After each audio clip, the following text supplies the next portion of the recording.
یہ قرآن وہ رستہ دکھاتا ہے جو سب سے سیدھا ہے، اور مومنوں کو جو نیک عمل کرتے ہیں بشارت دیتا ہے کہ ان کے لیے اجر عظیم ہے، اور یہ بھی بتاتا ہے کہ جو آخرت پر ایمان نہیں رکھتے ان کے لیے ہم نے دکھ دینے والا عذاب تیار کر رکھا ہے۔ اور انسان جس طرح جلدی سے بھلائی مانگتا ہے اسی طرح برائی مانگتا ہے، اور انسان بڑا جلد باز ہے۔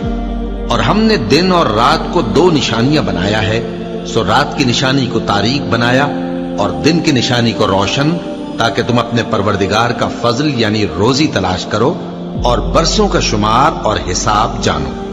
اور ہم نے ہر چیز کی بخوبی تفصیل کر دی ہے، اور ہم نے ہر انسان کے اعمال نامے کو بصورت کتاب اس کے گلے میں لٹکا دیا ہے، اور قیامت کے روز وہ کتاب اسے نکال دکھائیں گے جسے وہ کھلا ہوا دیکھے گا۔ کہا جائے گا کہ اپنی کتاب پڑھ لے، تو آج اپنا آپ ہی حساب کرنے والا کافی ہے۔ جو شخص ہدایت اختیار کرتا ہے تو اپنے لیے اختیار کرتا ہے، اور جو گمراہ ہوتا ہے تو گمراہی کا ضرر بھی اسی کو ہوگا۔ اور کوئی شخص کسی دوسرے کا بوجھ نہیں اٹھائے گا، اور جب تک ہم پیغمبر نہ بھیج لیں عذاب نہیں دیا کرتے۔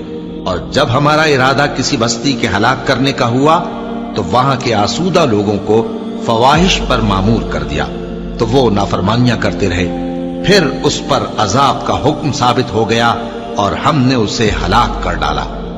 اور ہم نے نوح کے بعد بہت سی امتوں کو ہلاک کر ڈالا، اور تمہارا پروردگار اپنے بندوں کے گناہوں کو جاننے اور دیکھنے والا کافی ہے۔